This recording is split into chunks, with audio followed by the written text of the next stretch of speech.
साथियों नमस्कार। अंगनैया में आपका स्वागत है। आज के हमारे रचना की लेखिका हैं साहित्यकार श्रीमती ज्योत्सना प्रवाह जी।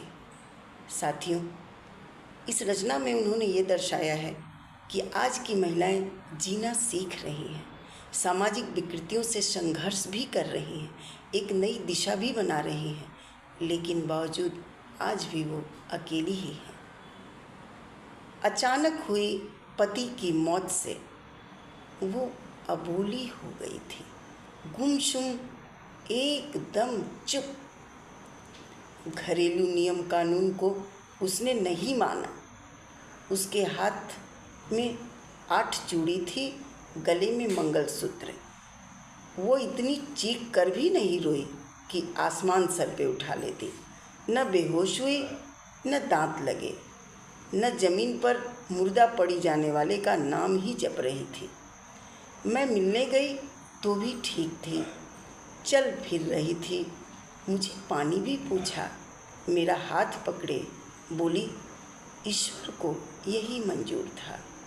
सच तो ये कि मैं भी सोच रही थी कि इस दुख के वक्त क्या ही चेतना में होगी, मूर्छित हो शायद, मरणासन। उसका ठीक होना ही तो ठीक होना नहीं था। घर से आए लोग उसे बेचारा नहीं जो देख पाए। हिसाब करती, पैसे देती, वो लगभग वही औरत तो थी जिसे कोई फ़र्क नहीं पड़ता है पति की मौत से। जब 13 दिन फीके खाने का नियम चलता, ऐसे में उसने मुझसे धीरे से बोला, सुनो, आज तुम सब्जी बना दो, बड़ा बेस्वाद सा दिन है। घर में जुट गए सभी घर वालों ने यही तो कहा कि पत्थर दिल है, ये चाहती थी कि ऐसा हो। देखो तो कैसे बार बार चाय पी रही है, कौन बोलेगा ये विधवा है। एक छत के नीचे दुख के अलग अलग रंग थे, संकेतों की भाषा थी।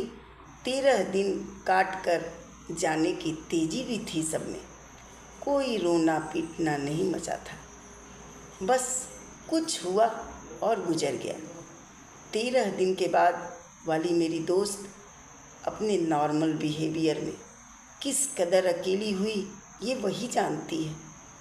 कैसे उसने धीरे से अपने सोने का बिस्तर आगे कमरे में लगा लिया था, कैसे पति के कपड़े निकाल निहारती रही, कैसे उसके वॉलेट में अपना और अपनी बेटी का फ़ोटो लगाकर देखती, किस तरह बाहर खड़ी गाड़ी का सारथी अब नहीं है ये सोचती।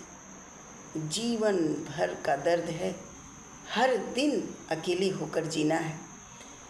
बेचारी विधवा की चीख पुकार से उसको बुरा कहने वाले कभी उसके एकांत को समझ ही नहीं पाएंगे।